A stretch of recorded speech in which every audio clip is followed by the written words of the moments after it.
Hello, I'm Kamini Naidoo, a portfolio manager at Momentum Investments. And today I'm going to take you through some of the more common myths and misconceptions around hedge fund investing. Hedge funds have gotten a bad rap over the years, both globally and locally. Engaging with investors over the years, we often hear various reasons why investors can shy away from hedge funds. These include hedge funds are too expensive, too complex, only suitable for certain investors, all of the above or more of the above. What we have seen over the last few years, though, and more specifically since the COVID-19 market crash, is that investors are redirecting focus to alternative investments more broadly and hedge funds more specifically as they look to diversify their portfolios and access wider return sources. Yet there remain these lingering concerns and misconceptions around hedge fund investments. And hopefully today I can take you through some of the more common hedge funds and how one can use these strategies within a broader portfolio.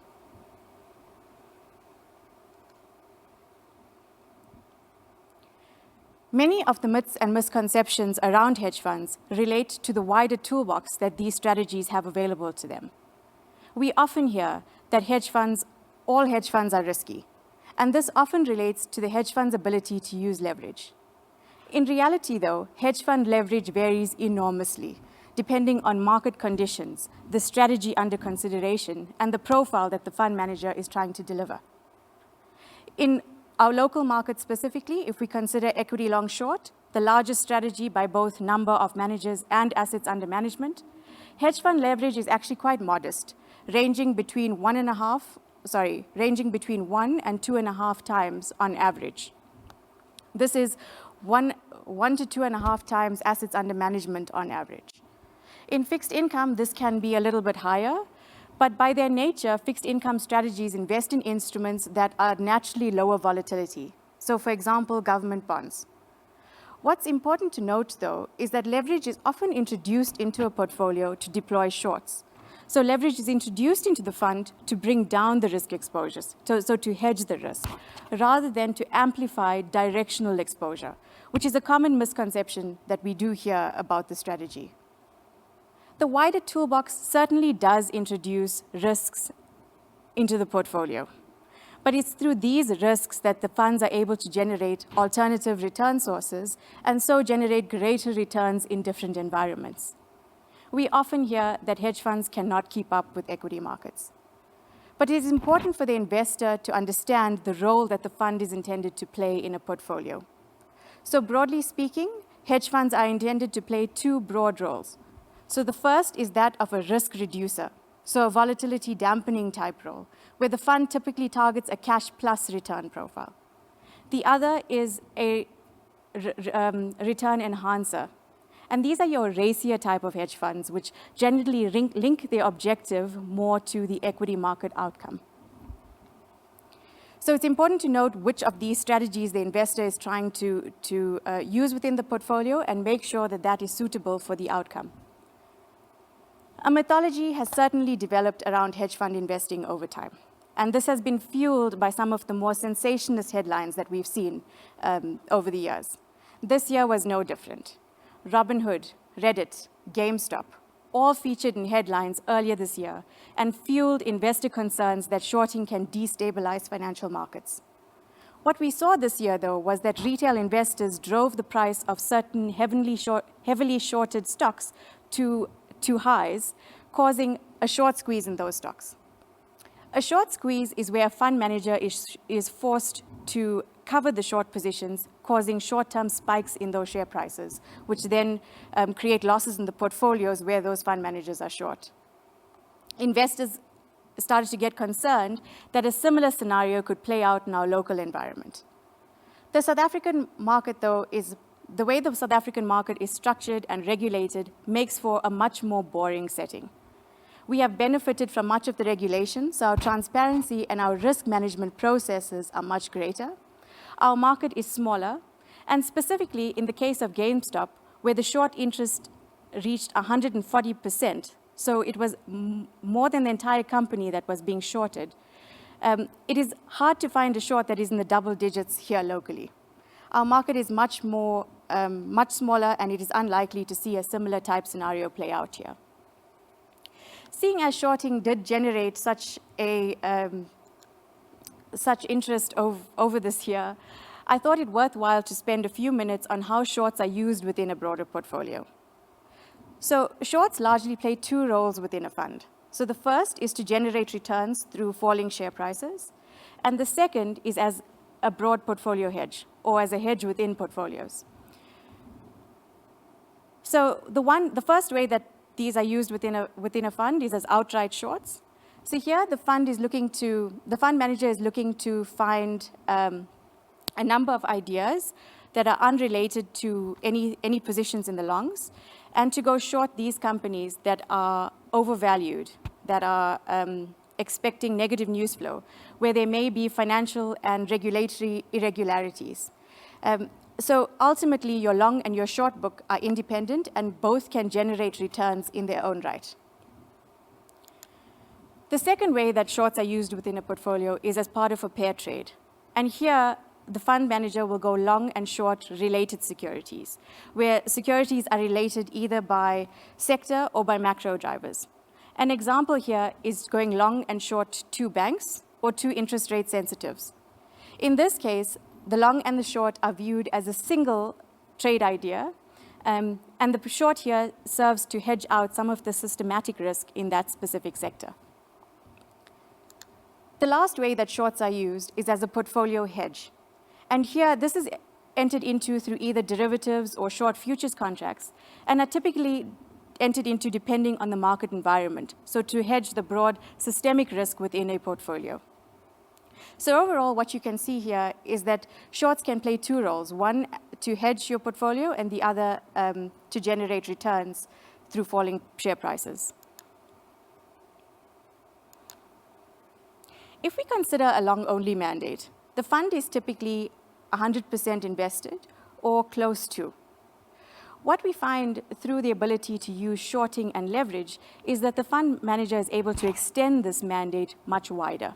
So through the ability to short, they're able to bring down that exposure and can go negative where they are expecting that markets will fall in general, or they can use gearing to increase that market exposure. So in actual fact, the fund manager can be flexible within a much wider range in these funds, depending on the market environment.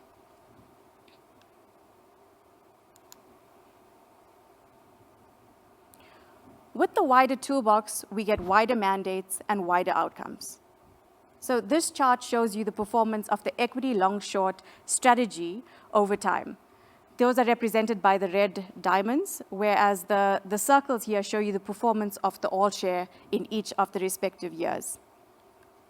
It's important to note that even within the same sub-strategy, hedge fund managers use the toolbox quite differently, resulting in very different profiles and very different outcomes. So what stands out here is the dispersion in manager returns is quite wide. So dispersion here is the difference between the best performing and the worst performing fund. So what that means is that fund manager selection in this case is vital. And another thing to note is that the best performing and the worst performing here changes over time. So what is important for the investor to consider is that not whether the fund will be the best performing every year, but that the fund will produce a predictable outcome depending on the market environment. As I mentioned earlier, one of the common myths is that hedge funds cannot outperform equity markets. But what is evident in this chart is through the appropriate manager selection, the investor would have been able to achieve that outcome if that was required.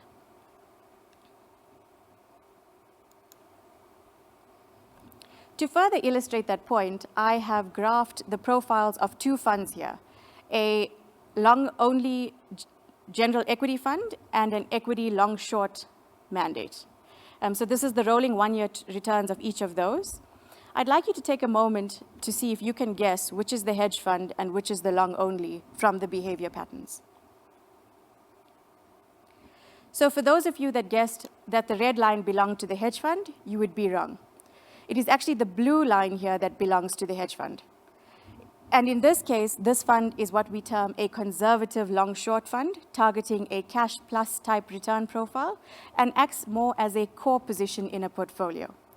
This fund has done extremely well relative to the objective, as has the general equity long-only fund. In the chart on the right, I have again graphed a hedge fund and a long-only fund. It is the same general equity long-only fund in red across both these charts, but the blue line is different.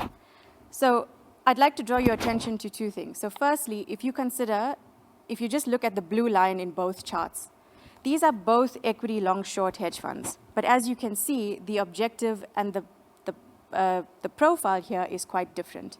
Whereas the chart on the left has more predictable cash plus type profile, the chart on the right is a racier fund that is more linked to equities. So this particular fund is targeting an objective of 2/3 of the market upside while limiting participation to 2/3 of the market downside.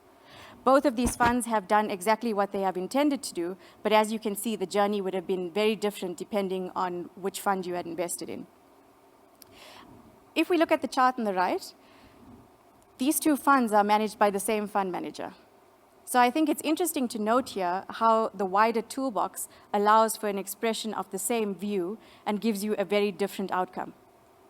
Something else to think about is if you look at the 2012 to 14 period when markets were rather strong, the long-only fund does outperform the hedge fund, which is what we'd expect as markets are stronger, volatility is typically lower. But as volatility picks up, and dispersion in stock market starts to increase, the hedge fund has greater opportunity to use that toolbox to generate greater returns. Both of these can be used to create quite a robust portfolio depending on the outcome that you are looking to achieve. The last point on this chart is if you look at the 2020 calendar year, you can see that the hedge fund was able to protect capital a little bit better than the general equity long-only fund and was able to recover a fair bit quicker through post the COVID-19 market crash.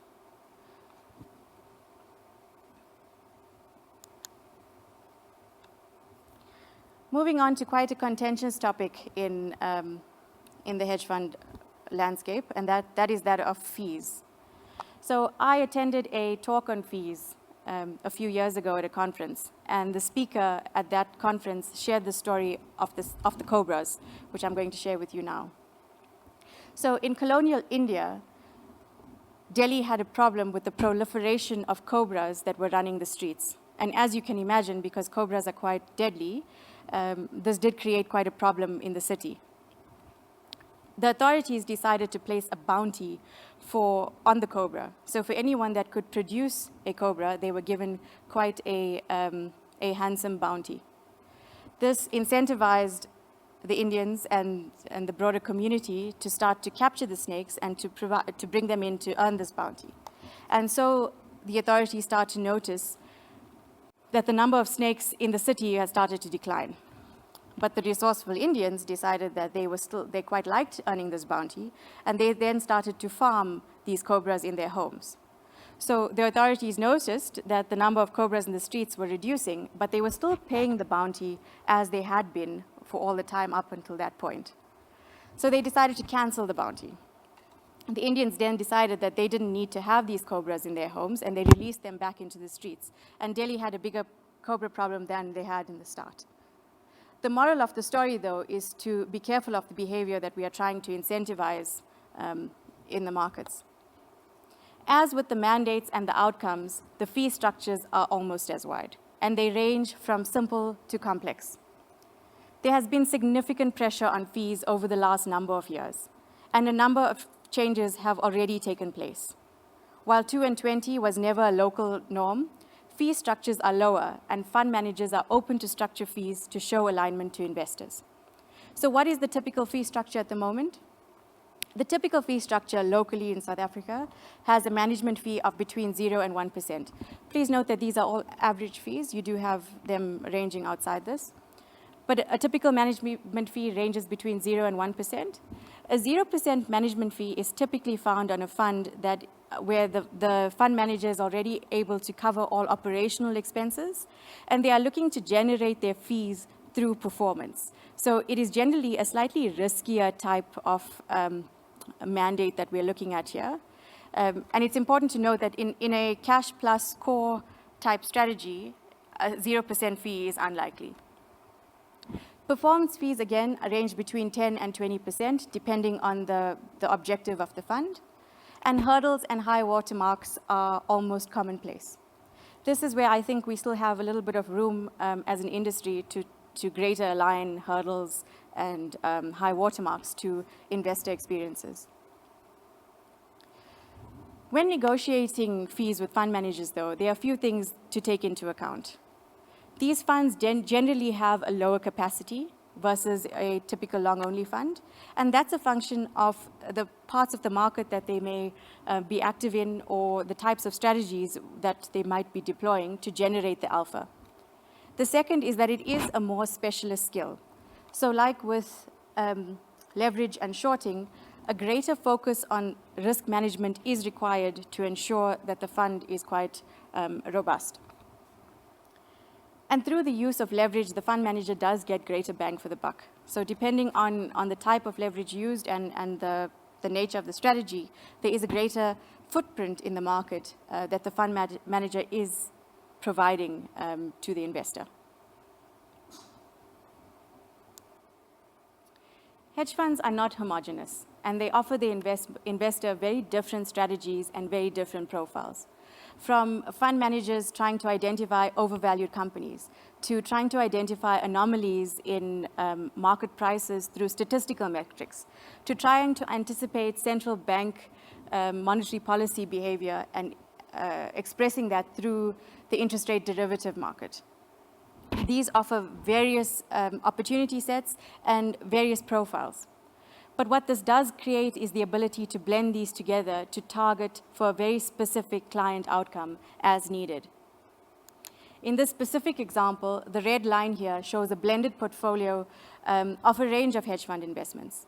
What's interesting about this profile is that this is quite low volatility. And as you can see, over this period, there were no negative months. But if we consider what was underlying this, it was a much different picture. So we had a lot more volatility in the underlying profiles. And these were blended together to offer the investor access to a range of opportunity sets, different profiles, and ultimately to produce a much more stable offering, and over time to produce a smoother profile and strong cumulative returns, as would have been the investor requirement in this case.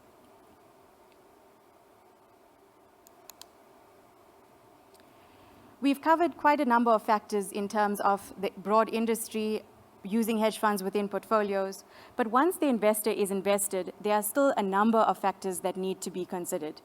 I've touched broadly on 3 of them here. So the first is leverage and liquidity.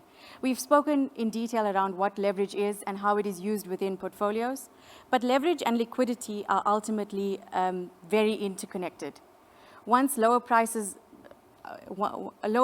bring out less demand and more selling. So it's important to understand the leverage employed by the fund, in which areas of the market the fund manager is active, and have a close look at the risk management process and frameworks. South African hedge funds are regulated under SISCA, and through the regulation, we have greater transparency and risk management principles that are enforced. But it's always important as an investor to stay on top of those risk management principles and ensure that those processes are robust and in place.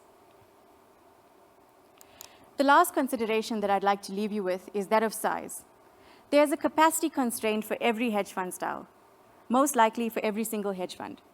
Recent history has proven, both globally and locally, that once a fund manager reaches enormous proportions, the alpha tends to diminish, or even worse, turn negative. So it's important as an investor to understand where that capacity constraint is and how that may impact on the portfolio if those profiles are unable to be delivered on. I hope you found today's talk interesting and that we've debunked some of the more common myths around hedge fund investing. Thank you.